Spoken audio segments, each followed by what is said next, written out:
Good evening, it's 7 o'clock here, a little later actually, sorry for starting late. This is the Tibet Center, Kunshab Tarduling, a Buddhist Meditation and Study Center. This is our one of the twice weekly presentations of the Buddha Dharma. Specifically, we're concentrating on the theme of secular ethics based on the book Beyond Religion by His Holiness Dalai Lama. We'll also have a little bit of the universe in a single atom, to give you a little exciting science news. And all the prayers we say are on the Tibet Center website, the FAQs section, scroll down to prayers. Tell them to watch the oven. Yeah. Oh, okay. So, sorry, housekeeping. If there's anyone for whom you want us to pray for who has passed away recently, put their names in the chat box section so everyone can see them. So that when we do the sutras, the three jewels at the end of the class, people will see their names and remember them. You can take it out. It's gone. Yeah. So first prayer is prayer for the spread of the teachings throughout the length and breadth of the West. We're very folksy here.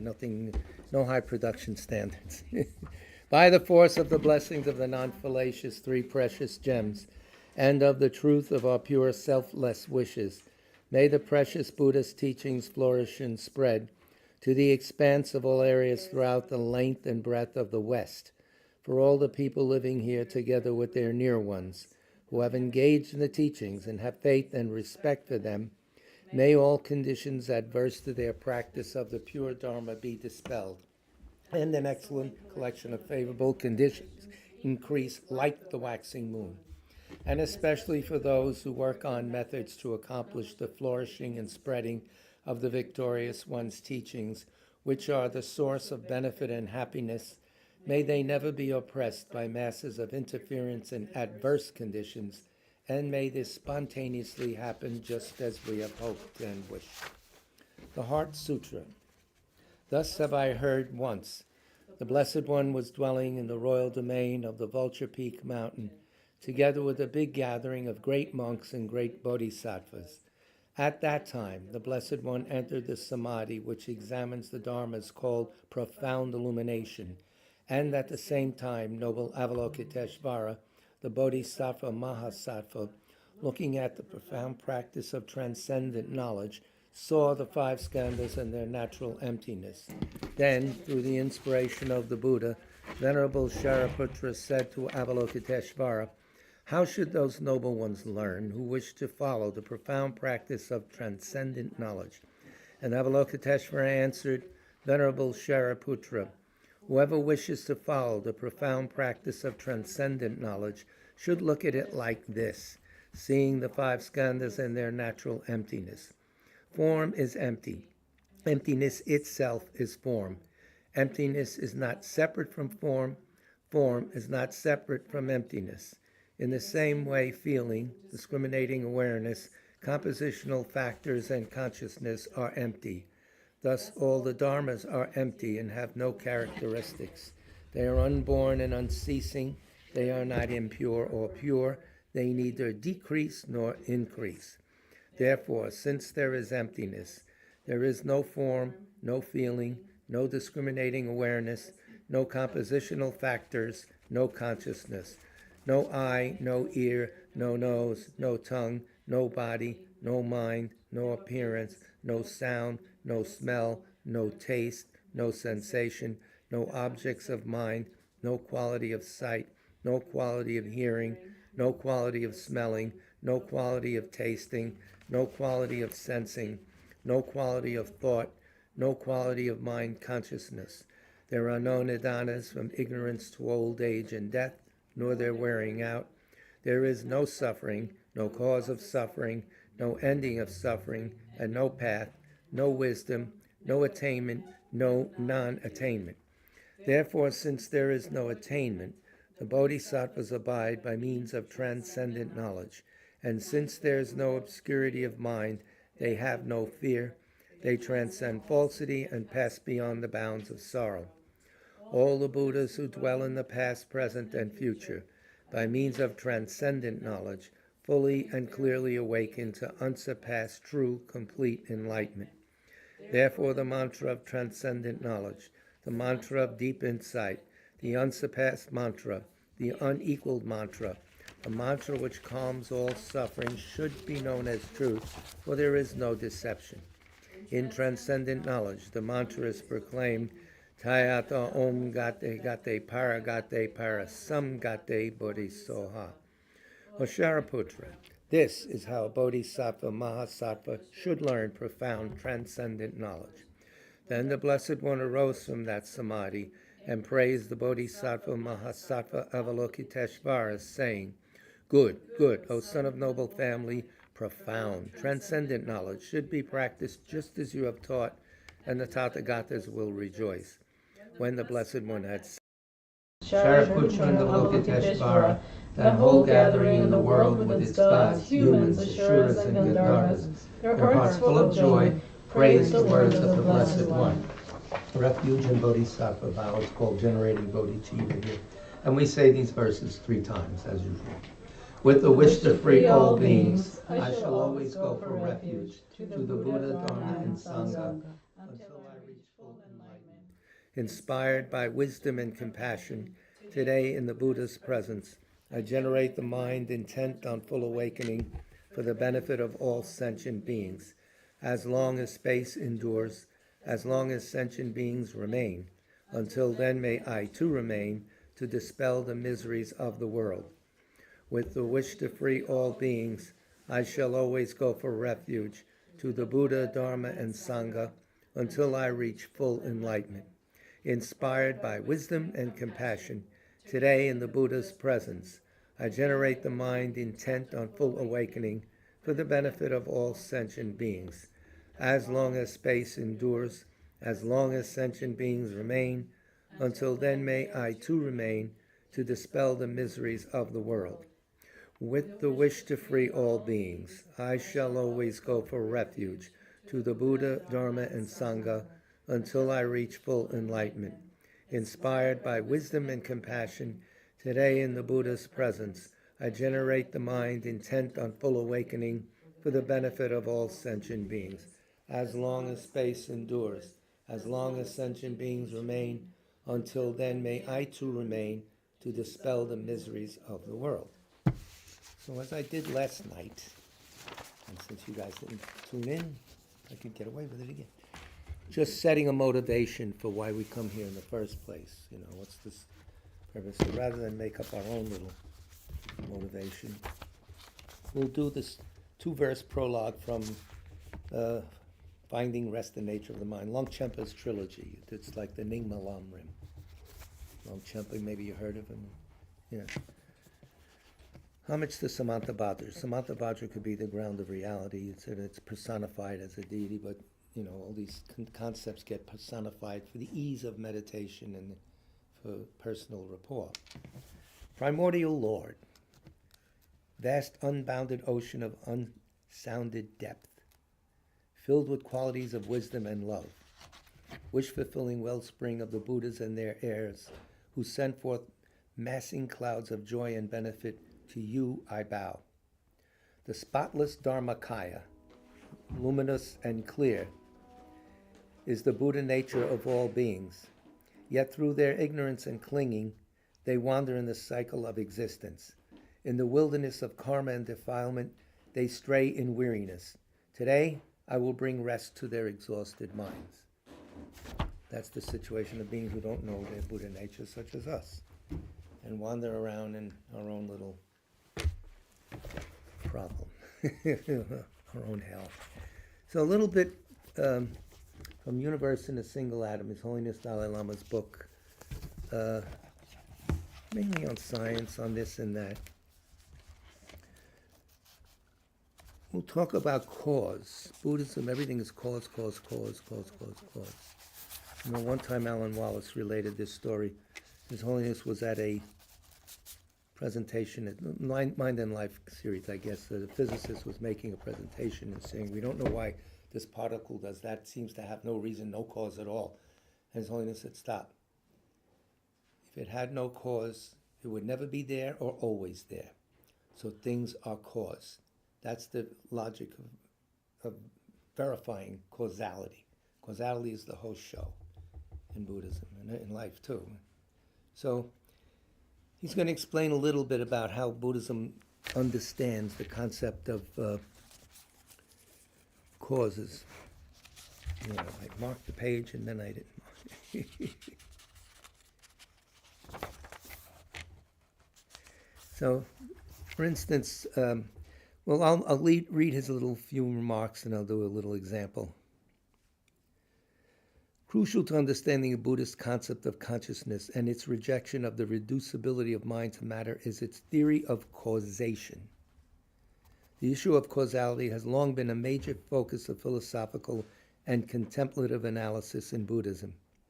Buddhism proposes two principal categories of cause, and this is very important to wrap your mind around because it's everyday life. These are the substantial cause and the contributory or complementary cause, or conditions, sometimes we say. Now, he gives you the example, and I'll give you quickly, and then I'll let him explain it nicely. A potter makes a pot, a clay pot. Substantial cause, the clay. All the other causes, the skill of the potter, the wheel, the this, the that, the atmosphere, the whole thing. But the substantial cause carries over directly into the effect, right? You pot clay, it got hardened, okay. So let him explain. Take the example of a clay pot. The substantial cause refers to the stuff that turns into a particular effect, namely the clay that becomes the pot. This is important because they're going to relate it to rebirth. They're going to prove it. By contrast, all the other factors that contribute toward bringing about the pot, the skill of the potter himself, the kiln that fired the clay, whatever, remain complementary in that they make it possible for the clay to turn into the pot. This distinction between the substantial and the contributory cause of a given event or object, could be events too, is of the utmost importance for understanding the Buddhist theory of consciousness. Really? According to Buddhism, though consciousness and matter can and do contribute towards the origination of each other, one can never become a substantial cause of the other. Consciousness and matter contribute to each other. In other words, you're affected by physical things outside. Your consciousness is. But the material thing can never turn into consciousness. It's never a substantial cause of consciousness. It's a different animal. Think about it. This is very important. Very important for relieving your own pressure. No. Try again. Things cause us to think different things. You play music, I feel better, physical thing. You drink something, you eat something, whatever.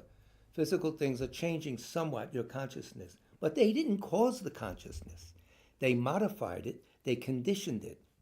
So there's a theory in science, it's the big fight going on now, that the brain causes consciousness and that's it.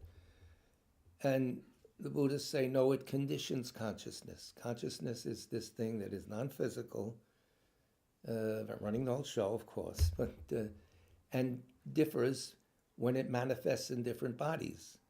A fox's consciousness is not the same as my consciousness or yours. It's modified by the type of body it has. But it then gets released at death and can become anything. It could travel to, because of its karmic background, to a human body, to a snake, to a Republican, I don't know, anything. I'm being a wise guy. Go ahead. Can I be the controversial, what is it, the controversy person? The one who's... Yeah, whatever you want to be. Just say advocate. what's on your mind. Devil's advocate thing. We're not So not let's say it is strict. the brain. Let's say that Right. the brain is responsible for all the impulses. That's right. And when the brain goes, that's it. Right, there's no more life, let's just say. That's right. So, And then? but what about people who have left their body and go around without a physical body and then come back into it? That's that. They have, but it gets what explains it. You can't see it physically, but you can see. For instance, now they could see, and he'll mention it here. When someone thinks of this, the brain reacts that way. So wait a minute. Thoughts are now affecting a physical thing. Oh. What's the master? What's the Consciousness. the source of truth, the single source of truth? You can't have, they both can't be. So it is the consciousness that It's like, Yeah.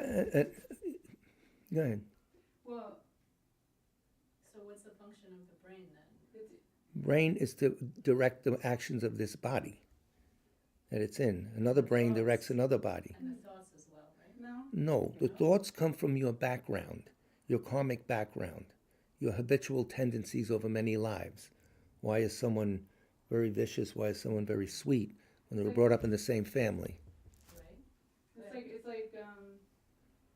it's like renting an apartment that's fully furnished. You know, the body is here and it has all of the things ready for you, and your consciousness comes into it, and it has all the resources because of the body, and it, you know, the bookshelves, the database, The splash god, whatever they want. Yeah. Backsplit. Anything to say about that? About the brain and thoughts? What is your take on that? He goes on about that if you want. Cognitive therapy, Yeah, yeah. where you think certain things does change the brain, but it's also changes the structure.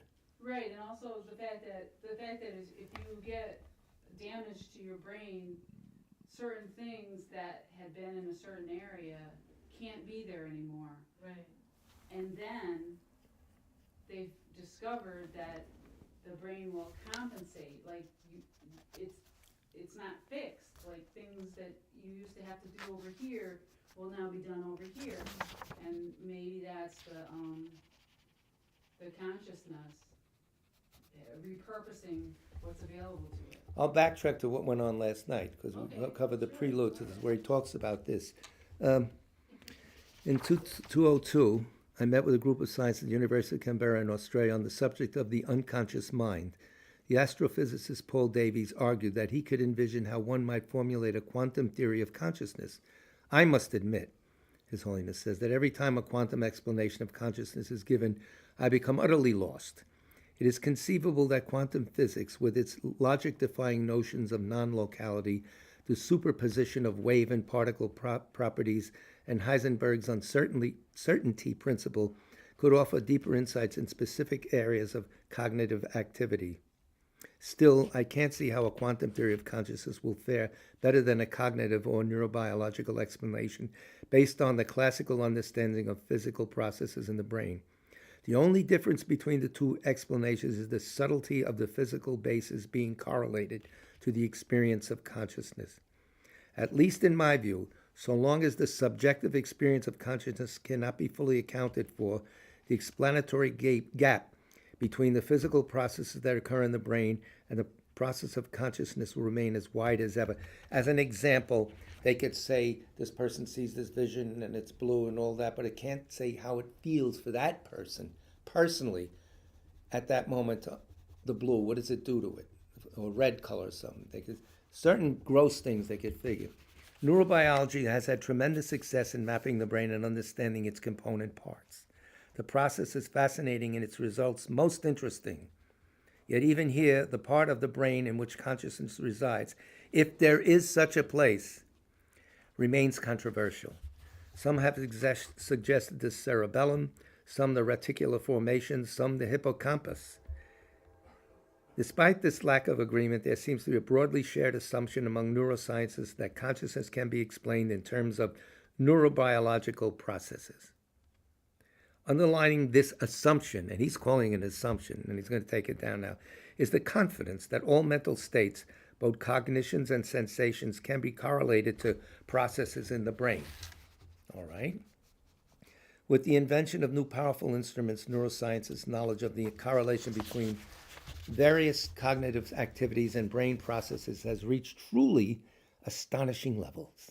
For example, at one of the Mind and Life conferences, the psychologist Richard Davidson presented a detailed description of how many of the negative emotions, such as fear and hate, appear to be intimately associated with a part of the brain called the amygdala, the ever popular amygdala. The association between these emotional states and that part of the brain is so strong that in patients whose brains have been damaged in that region, emotions like fear and apprehension are said to be absent. Just repeat that one part again. The association between the emotional states and that part of the brain, the amygdala, is so strong that in patients whose brains have been damaged in that region, their amygdalas have been damage. Emotions like fear and apprehension are said to be absent. I remember making the observation that experiments conclusively demonstrated that neutralizing that part of the brain will have no damaging consequences to the individual. Then, exercising the amygdala could prove a most effective spiritual practice. You know, you'd have no fear and apprehension. Or you can become a psychopath. Maybe. Let him finish. Of course, the situation is not that simple. It turns out that in addition to providing a neural basis for our negative emotions, the amygdala has other important roles to play, such as detection of danger, without which we would become incapacitated in many ways. The court has decided. So that's it. It does other things besides that, so you can't get rid of it. Despite the tremendous success in observing close correlations between parts of the brain and mental states, I do not think current neuroscience is any real explanation of consciousness itself. Neuroscience can probably tell us that when activity can be observed in this or that part of the brain, the subject must be experiencing such and such a cognitive state. Then they've seen that. But it leaves open the question of why this is so. Furthermore, it does not and probably could not explain why, when such and such a brain activities occurs, the subject undergoes such and such an experience. For instance, we said this before, here it comes again. When a subject perceives the color blue, no amount of neurobiological explanation will get to the bottom of the experience. It will always leave out what it feels like to see blue. What it feels like to see blue. Similarly, a neuroscientist may be able to tell whether a subject is dreaming, but can a neurobiological account explain the content of the dream? That's a nice way of understanding. He's throwing these out. He's not coming down with the hammer and saying, there's no ways and shut up. Buddhism doesn't do that. They never do. They suggest, they show you, you go through it yourself. Do this, do that. No, do this and see what happens. You know, try this, see what happens. Then you have personal experience.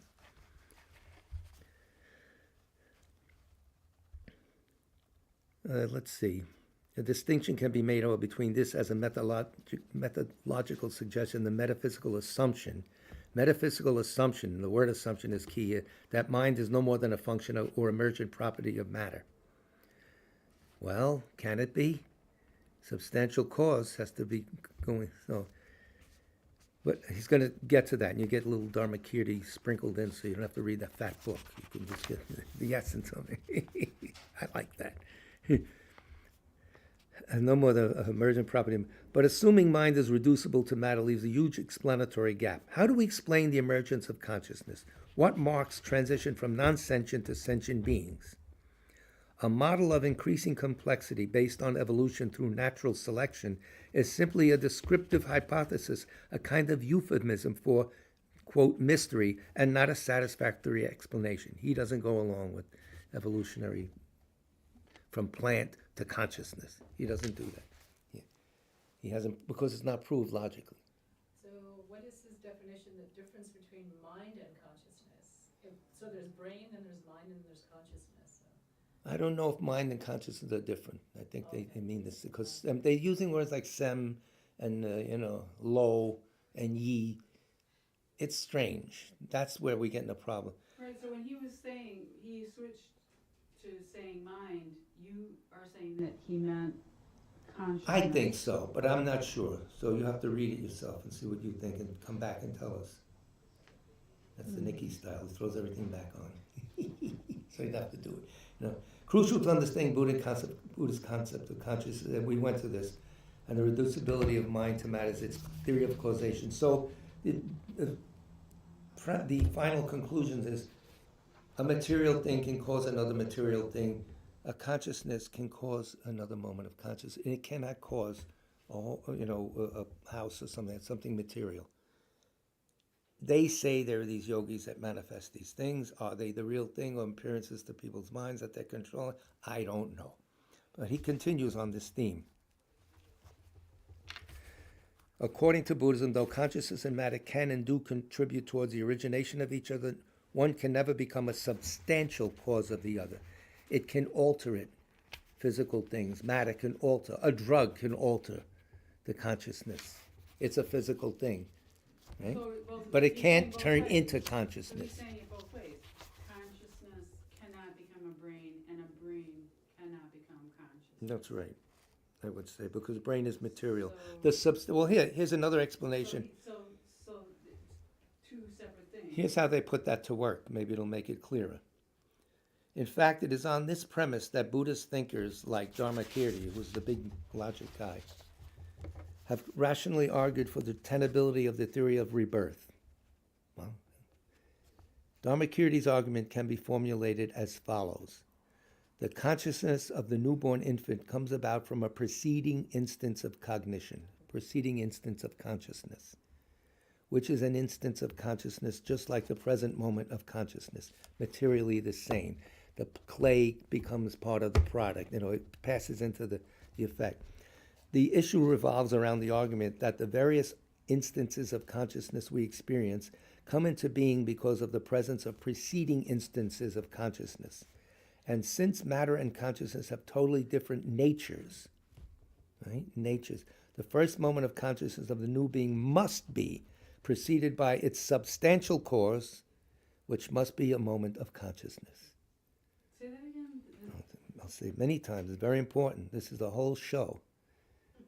Would you like a glass of water? You like to make a phone call? No, I just. Would you like a strong sedative? I'm bracing myself here to have. No, relax. This is me in the house. No teachers are here. Ordinary people are convening. So tell me again. The issue revolves around the argument that the various instances of consciousness we experience come into being because of the presence of preceding instances of consciousness. So what happens? Look in your mind.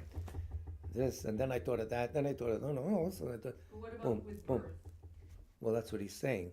That physical birth, sperm and egg, parents, the physical matter, consciousness finds it and grows with that fetus and then expresses itself there.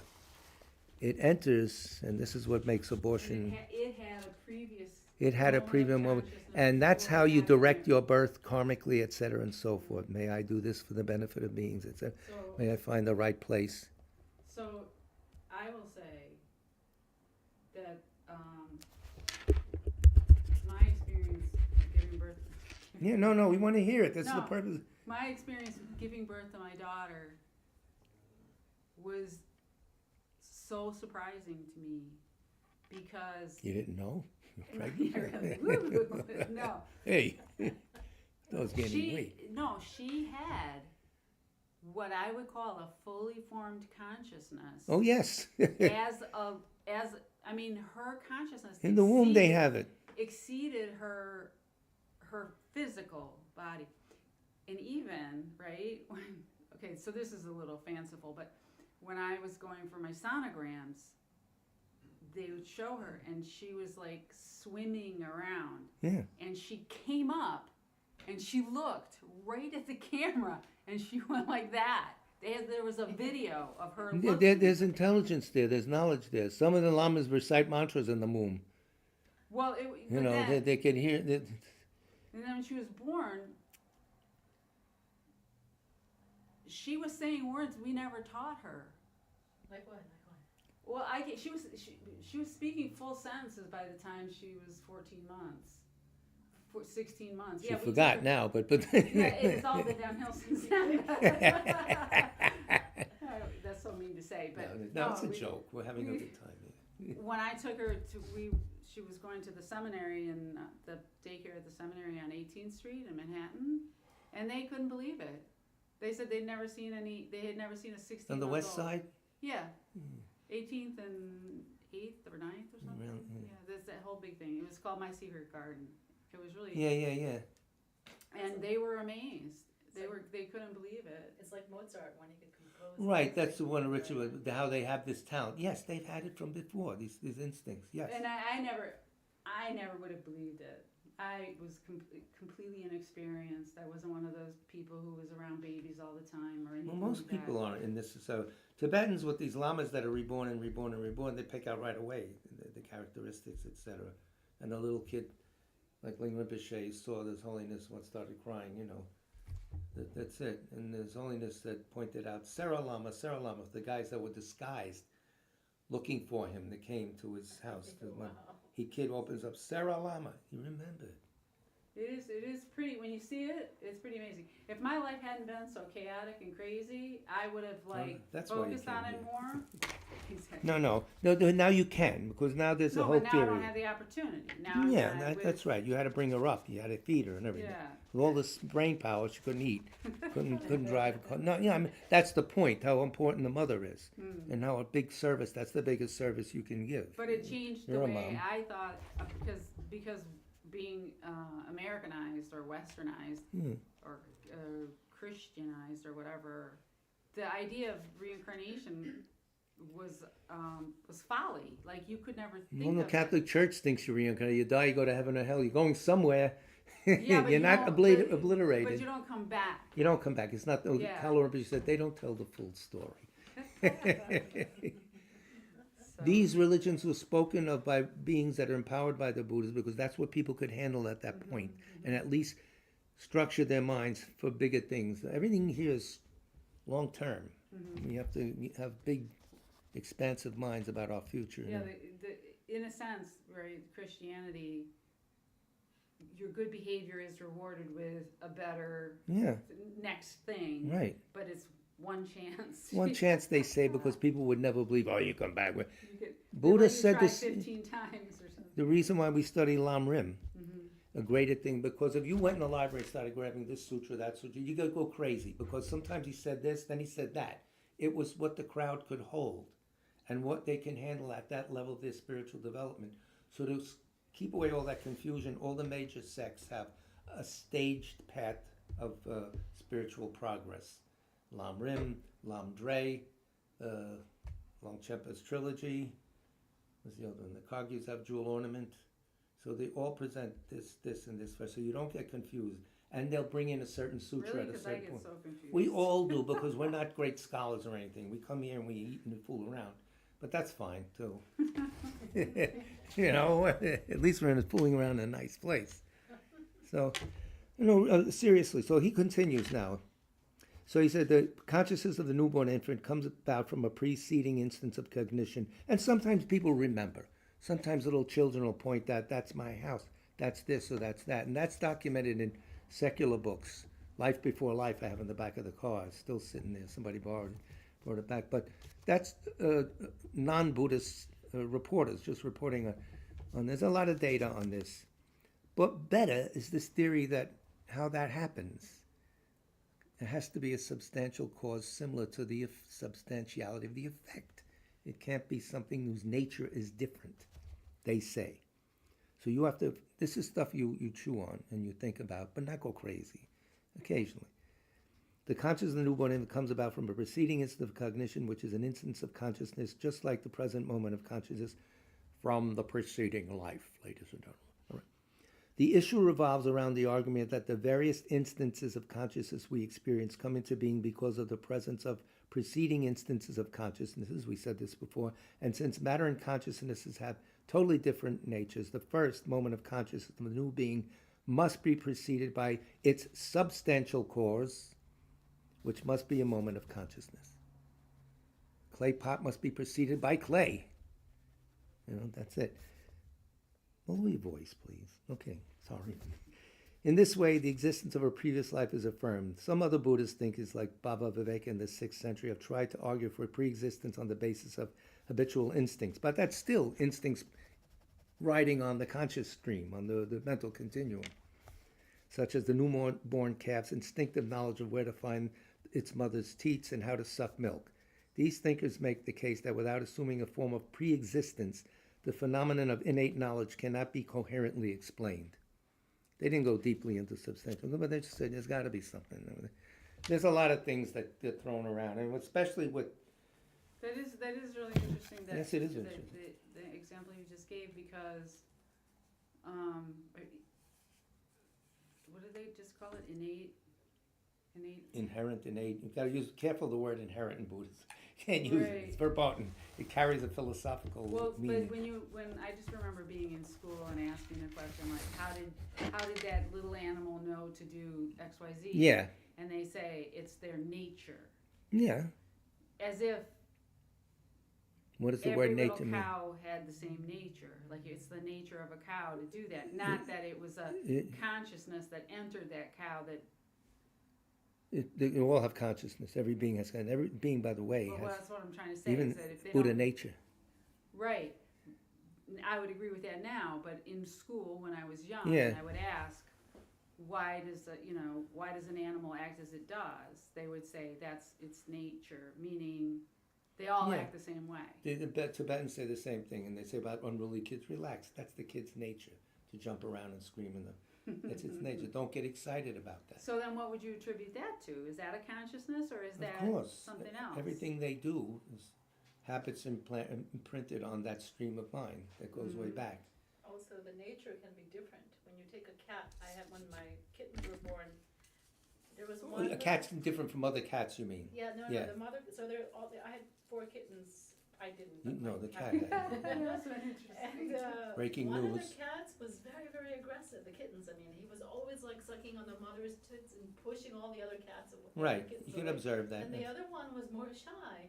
So the nature was different right there from the very beginning, which means that that came from somewhere else. The habit patterns in the cat's consciousness are different. Nature is like, they use the word nature imprecisely. Sometimes it's a very important thing. Sometimes it's just the way their characteristics, you know. So, But yes, so you the- could the observe act- that, but nobody could deny that.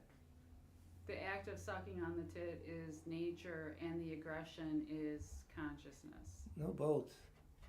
Nature is like, it's the nature of the cat to be conscious. We could say that. It's a conscious Or an being. instinct, maybe? Is that what you mean? Maybe Instinct is habit instinct. pattern. Oh, When you get to instinct nature, is everyone's habit pattern? carrying the Buddha nature. Good morning. Everyone's consciousness is totally ready to become a Buddha.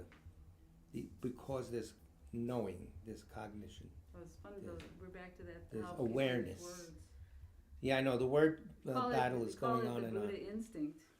No, I mean, no, these instinct is concepts- on a lower level. The It's, concepts are great, but the thing is to really wrap your head around those concepts and to really believe in them, to really make them stick, you have to sort of like debate all these, really figure them you out. have to go into your mind Or and experience it, actualize it. like with You my have to have the daughter. experience. That's the Exactly, key yeah. thing. We dealt with, we're going back now. We had our fun. And this is more fun, beyond religion. Last night, I won't repeat it because everybody who watched online will be bored. Dealing with destructive emotions. I'll just bring one little point, repeat. Interestingly, in the classical Buddhist, this is on page 115 if you have a scorecard. Interestingly, the world of our emotions. Dun, da, da, da. Interestingly, in the classical Buddhist science of mind, in which I am trained, this is His Holiness talking, there is no concept of emotion as a single category. Imagine that. They don't have emotion. What do they have? It doesn't correspond to the idea of emotion in contemporary Western psychology. Indeed, there is no word in either Sanskrit or classical Tibetan that exactly translates the word emotion. Instead, all mental states are understood to include both cognitive and feeling dimensions to some degree. Whoa.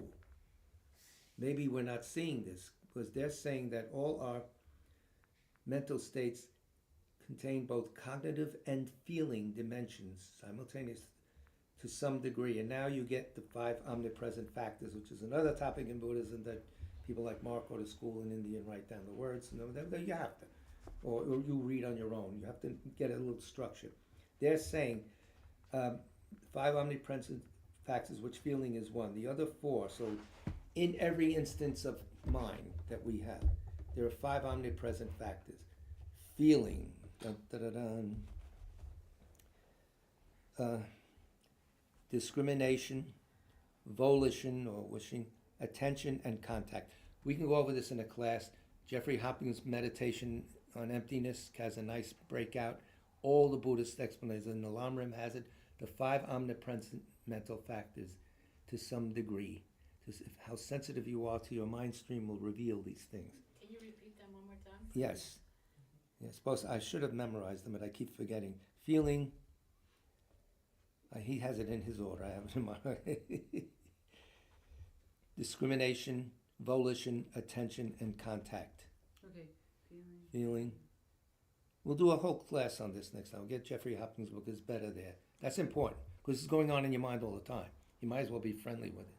Okay. Otherwise, he's going to surprise you. What do they when mean you're by volition?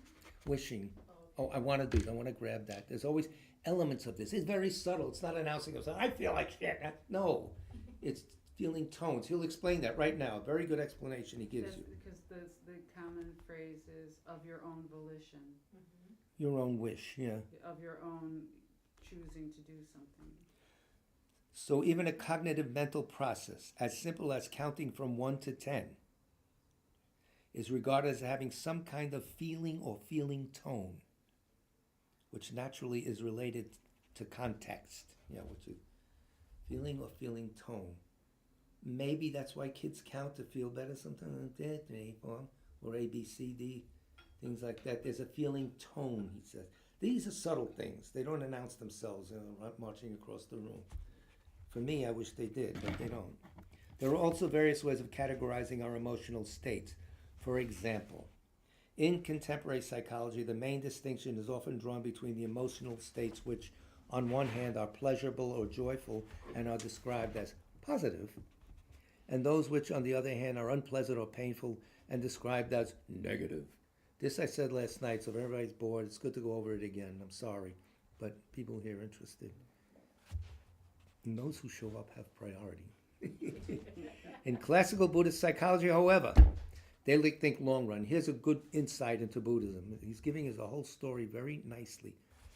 The distinction is rather different. Instead, the primary distinction is not between those states which are pleasurable and those that are painful, but between those that are beneficial and those that are harmful. And they mean long run. Afflictive mental states, known as myonmong in Tibetan or klesha in Sanskrit, are those which undermine our long-term well-being, while non-afflictive mental states are those which have no such destructive impact. Some things are unpleasant. Getting a flu shot. However, it has a long-term benefit. You don't get the flu. Things like that. Going to the dentist has a long-term benefit. You don't have monstrous bills and monstrous toothaches. That's their way. Rinpoche always said, I'm sure you heard, in the long run, the most important. And what is Geshe, the late Geshe, great Geshe Jamspal? Why are future lives important? Because they are longer. Oh, so doing things are very important. Very simple, very logical, and it carries the day. Why am I laughing? It's not that funny. Shut up. Given these different ways of categorizing emotional experience, it is important for readers not to confuse these emotions which are afflictive, that is to say, harmful to our long-term well-being, while those which simply don't feel good. I think we could all understand that. Of course, sometimes these overlap. Oh well.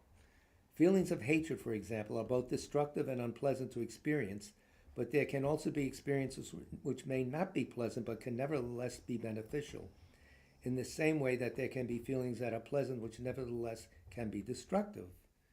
Getting drunk or whatever, things like that. For instance, feelings of sadness, grief, and remorse are certainly not pleasurable, but they need not in themselves be afflictive. This is tricky now. He's forcing you to go think carefully. When faced, say, with the death of a loved one, feelings of grief and sorrow may actually be quite constructive in helping us come to terms with our loss and move on with our lives. Could be. It could be putting life in context, etc., on and on. In the same way, emotions which may initially seem pleasurable can nevertheless be destructive at a deeper level by understanding or undermining our peace, mental peace, and stability. One example might be lust by Richard, what's his name? Richard, the one with Elizabeth Taylor. Oh, Burton. Richard Barton, starring in Lust. One example might be lust or excessive longing for a particular object. Oh, the same mechanism is going on. Wanting what you don't have. I must have that cigar box, whatever. It's an antique. Look at it. It's very nice. And start dreaming. Such longing may in some sense seem pleasurable. Sometimes you like to dwell on, oh boy, she hot, blah, blah, blah. Well, boys and girls. But eventually, obsessive craving will erode our capacity for genuine contentment. That's the problem. Craving is not content. We could examine that all night long, and it's very helpful to do that.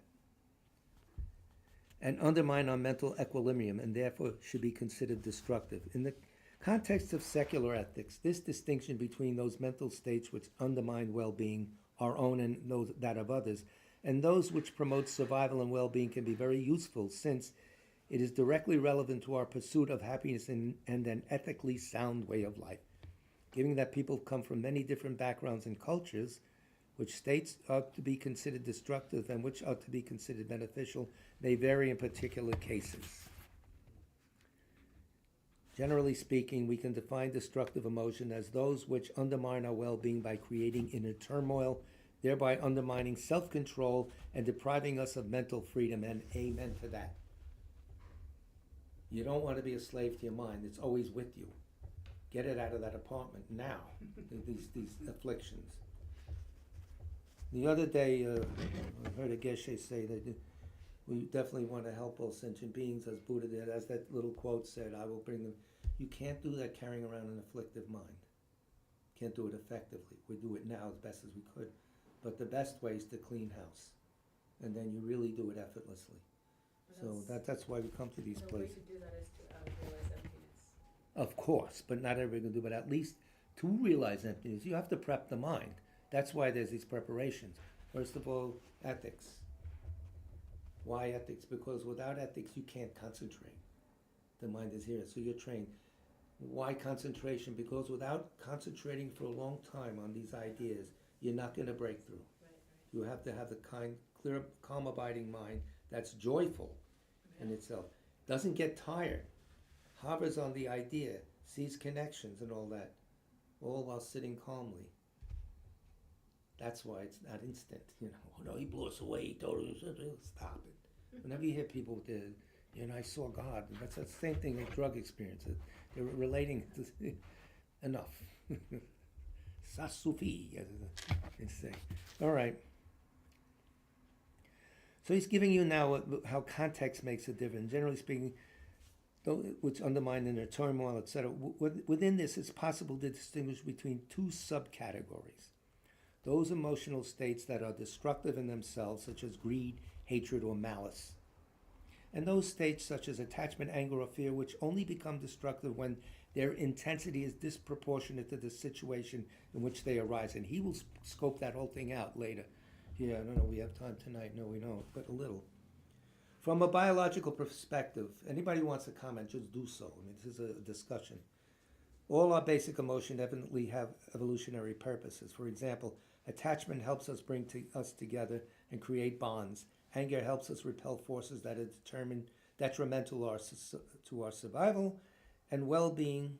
Survival and well-being. And fear enables us to respond to a threat with vigilance. Envy prompts us to compete with others so we do not overlook our own needs. Envy is a rough one, though. Scientists have demonstrated that these basic emotions have clear biological dimensions. When we face an immediate danger, for example, fear rises, extra blood rushes to our legs, so we can run away. And with increased adrenaline and our hearts beating faster, the emotion of fear literally prepares us to flee. In contrast, when anger rises, more blood goes to our arms, preparing us to confront the threat. So that's it. Attachment, he says, after all, I'm skipping a little, is the feeling that holds communities together. We do not usually think of it as destructive. However, when this basic emotion becomes excessive and wants to control its object, now we're there. It does become destructive. Mother's attraction to the kid, the attachment to the child. But when it becomes obsessive, Yamuther, right? Yeah. It is true also of desire. In itself, desire is not destructive. After all, without desire, the human race would cease to exist together. In fact, desire is the emotion that drives many of our day-to-day activities. I want a soda. I want this. It shouldn't. It's too much sugar. From getting up in the morning to eating, working, pursuing our immediate and long-term goals. What, Darren? Message coming in. Is it relevant to the class or somebody looking for a lost dog? No, It's Tara Mantra. We're hearing from Connecticut. Consciousness, that which is clear and knowing. A cow knows how to eat. They discriminate between rocks and feed. They know their herd. They feel sorrow and pain. True. Science can chart the brain generally, but no machine can read our mind. The sense of I we have that gives us our individuality is also hard to measure. True. A natural sense of who we are, I guess. I don't know. I'm very confused. Thank you, Tara. I hope everything's good up there. It's probably very leafy now, right? Because the leaves are turning down here. Anyway, getting up the anger can give you a burst of. He's giving us all these things. Hatred is always destructive, though. Anger sometimes can be a focus of energy to get you the hell out of the place, active in politics or whatever. But hatred, no. So he separates the two. We tend to conflate them.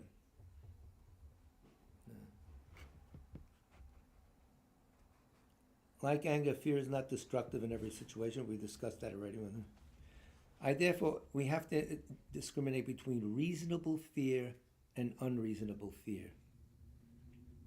This is important. The first kind is not only legitimate, but actually necessary for our survival. Yeah, get the hell out of the way. If a mad dog comes running at us, we need to respond to this danger with fear. This is obvious. In contrast, unreasonable fear occurs when the source of threat is largely our own mental projection. We're putting something there that's not there. We're overestimating whatever.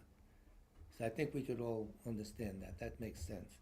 We need to keep this kind of fear in check, for it is totally useless and often destructive. Yes. What we need to counter unreasonable fear is a better understanding of the situation at hand.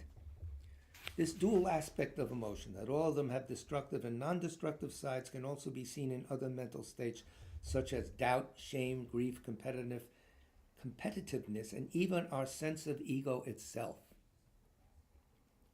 Doubt is the mental factor that enables us to inquire and seek out understanding. Indeed, I always say that a dose of skepticism is quite healthy in that it opens our mind to questioning and new knowledge. It always says, why? I want to hear that, not yes. You know, it's only even that. I don't like yes men. You know, you heard that phrase, so you immediately repeat it. Yes question. However, when doubt becomes pathological, out of control, it can paralyze us and prevent us from taking any decisive action. You have a natural dose of, what is this? Oh, wait, I don't believe you. So, well, let me see. You look. You use that doubt to further investigate, which you should do. That's its purpose. But then it's, I know. It's everything is doubted. No. There's old people. You've met people like that all the time, and they're miserable to be around. So I get away from them. Some bodhisattva we are. Same is true. It's shame. At the basic level, shame is an important social emotion which has a constructive function. Nevertheless, when shame becomes extreme, it can lead to low self-regard and negative self-judgment, which are clearly not constructive. So there's a lot of finessing to be done here, a lot of examining. With respect to grief or sorrow, in some situations this emotion is constructive and has a positive effect. But when it becomes something like a habit of mind, divorced from any realistic cause, it may be destructive, as when it manifests itself as self-absorbed grief or as depression. You take it the wrong, you ride with it instead of standing back, trying to correct it. Why do I feel this way? Yes, it's logical. I lost my this or that. But constantly dwelling on it, you're starting to degrade your mind. You're degrading your happiness, that's for sure. Well, yeah, but I think that's a bit cavalier because not everybody can just let go of things. You let go with reasons. So I was very upset. My wife died, and I couldn't drive. Then suddenly, wait a minute, everyone dies. Right. It's a good thing she died first rather than me. She would really be up the creek. She couldn't walk or anything. She'd be at the mercy of the system. Yeah. True. So I said, okay, besides, a religious practice would help her and all that. But then you realize See, It's but just you're- me. But I think that we get to an age where we're able to think of it differently. Yes. I think of my son and how many friends he's lost, and it's very hard for him to reconcile it. Yeah, my brother was the same. Then we lost him. You know, he lost a lot of his friends ODing all over the place. You know, 20 years old, his mailman's son. I know. I've been through that. My brother died at 29. That's tough. It was tough on my mother. Mm-hmm. She even got cancer a year later. She's always healthy. She beat it. Mm-hmm. She lived 15 more years. So, but yeah, it was tough. So I mean, But this particular grief lifted. I was crying. I couldn't do the class. I missed a class, Monday class. But I did the Wednesday one. It dawned on that me. was You know. pretty. Yeah, you were pretty resilient. Well, I had Shungla on the phone too. Yeah. You know, the whole of Dharmasala was on the phone. I had help. Right. And don't worry about Marie. She suffered enough, and she burned it all out. Don't worry. Mm-hmm. So those words help after a while. If you trust the person. It's giving. Oh, he's full of shit. You don't give him any weight, then you're never going to change. You have to have some confidence in some information, whether it's from a person or. I mean, what could you say to your brother if he lost a friend when he was 20, right? Well, he just went to more getting high with the rest of the crowd. Well, It was a whole saying, crowd of guys that got high. You know, but that was their medication for what they were. for whatever they thought, or was it just things got out of hand? I don't know. But yes, I mean, it is but self-medicating. What are the words that could help somebody at that age with that? I don't know right level of- now. And you have to know them intimately, Yeah. number one. You have to really know them, and you have to have their trust. Mm-hmm. Because it's not just what you're saying, it's how they're receiving it. Mm-hmm. You can say the words of the Buddha, which is true, but the Buddha's not there with you. Yeah, So if they don't trust you, or they have this not a fertile mind for understanding this, you got a problem. They have doubt that negates everything. This is that or that. Very hard. I remember, I lost my mom when I was Yes. pretty young, And very tough. and I lost my dad younger than most. But anyway, people would say things like, everything happens for a reason, and I would just Well, want that's true, but they don't realize what they're saying. It has a cause. I know, but There's I mean, nothing random. what a foolish thing to say. That I doesn't know, help it's not somebody. tactful, to say the least. So what are the right words? What do you Depends say? on the situation and in the individual, and if you know them well, sometimes just your demeanor, let's do this, taking them out of the mind train that they're on, let's have a sandwich, let's do this. It's very skillful means, Mhm. which is what we're here for, to Right. be that kind of person that can really sense the needs of people. I don't know. That's a tough one, but I just know from my experience, Well, yeah, you were lucky that you had. I had the whole house. I Yeah. wasn't alone. It was COVID. That's the other thing. So you put on yourself. You don't have to go out to work. You were just sitting there by yourself. The stores didn't have anything. Stuff like that. Any names, Darren? I want names. Sutra, the recollection of three jewels for everyone who's passed away recently, and all the conflicts all over the world, and we are really spinning in conflict. So I prostrate to the omniscient one. Thus the Buddha, Bhagavata, Tathagata, Arahat, Samyak Sang Buddha, the learned and virtuous one, the Sugata, the knower of the world, the charioteer and tamer of beings, the unsurpassable one, the teacher of devas and humans, is the Buddha Bhagavat. The Tathagata is in accord with all merit. He does not waste the roots of virtue. He is completely ornamented with all patience. He is the basis of the treasures of merit. He is adorned with the minor marks. He blossoms with the flowers of the major marks. His activity is timely and appropriate. Seeing him, he is without disharmony. He brings true joy to those along with faith. His knowledge cannot be overpowered. His strengths cannot be challenged. He is the teacher of all sentient beings. He is the father of bodhisattvas. He is the king of noble ones. He is the guide of those who journey to the city of nirvana. He possesses immeasurable wisdom. He possesses inconceivable confidence. His speech is completely pure. His melody is pleasing. One never has enough of seeing him. His form is incomparable. He is not stained by the realm of desire. He is not stained by the realm of form. He is not affected by the formless realm. He is completely liberated from suffering. He is completely and utterly liberated from the skandhas. He is not possessed with dhatus. His ayatanas are controlled. He has completely cut the knots. He is completely liberated from extreme torment. He is liberated from craving. He has crossed over the river. He is perfected in all the wisdoms. He abides in the wisdom of the Buddha Bhagavats who arise in the past, present, and future. He does not abide in nirvana. He abides in the ultimate perfection. He dwells on the Bhumi, he sees all sentient beings. All these are the perfect virtues of the greatness of the Buddha Bhagavat.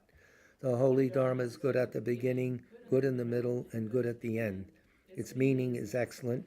Its words are excellent. It is uncorrupted. It is completely perfect and completely pure. It completely purifies. The Bhagavat teaches the Dharma well. It brings complete vision. It is free from sickness. It is always timely. It directs one further. Seeing, it fulfills one's purpose. It brings discriminating insight for the wise. The Dharma, which is taught by the Bhagavat, revealed properly in the Vinaya.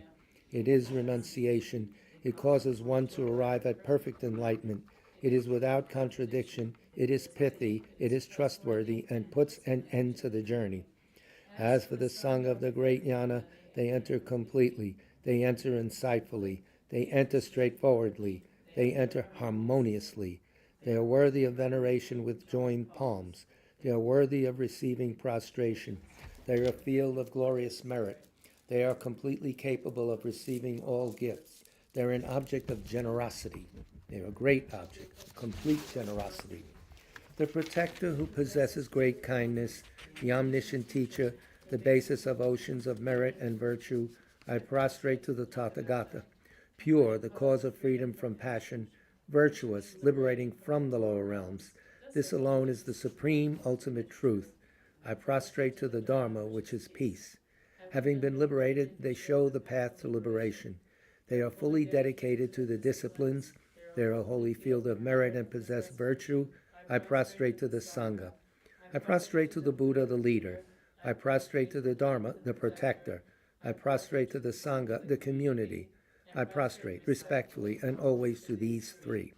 The Buddha's virtues are inconceivable. The Dharma's virtues are inconceivable. The Sangha's virtues are inconceivable. Having faith in these inconceivables, therefore the fruitions are inconceivable. May they be born in a completely pure realm. A prayer for a swift return of Rato Chögyam Rinpoche, written by His Holiness Dalai Lama. Exalted wisdom of all victors gathered in a drop. Sole refuge manifest in the form of the one wearing saffron robes, Guru Lozang Tubuang, Dorje Chang, please bear witness here today that our prayers may be fulfilled. We beseech the great torch of doctrine, accomplishing from long ago the vast waves of aspirational prayers, Lord of speech of the Victor Losang's teachings, spreading them to the ends of the earth by means of explanation and practice. Though holding the commitment, I will invite all beings to be my guest in unsurpassed great awakening. Yet you have withdrawn the activities of the form body that serves the welfare of others. Is that worthy of the supreme among beings, the Bodhisattvas? Though impossible for you to cyclic existence's end, to abandon your commitment to liberate all beings, we beseech the new son of Nirmanakaya to swiftly return from the realm of Dharmakaya, brought forth by Bodhicitta drawn by 7 steeds. Having reached the far limits of scholarship, religious life, and goodness, please come swiftly as an unrivaled supreme emanation, full holder of the sage's teachings and wish-fulfilling jewel, return as the glory of Losang Tenpe, magnificent fruit of the 3 precious jewels, Mahakala, Karmayama, and Srimata Devi, and the ocean of Dharma protectors. May you spontaneously fulfill our wish, the swift blossoming of the reincarnation, fresh moonlight face. We dedicate all these teachings we heard tonight to the development of Bodhicitta in ourselves and others. Thank you very much for your patient listening. The next Dharma class will be next Tuesday night in New York City at 7 o'clock. Check our website. And the following Wednesday, again, we return here to the parsonage in lovely South Orange, New Jersey. Again, thanks for your patience.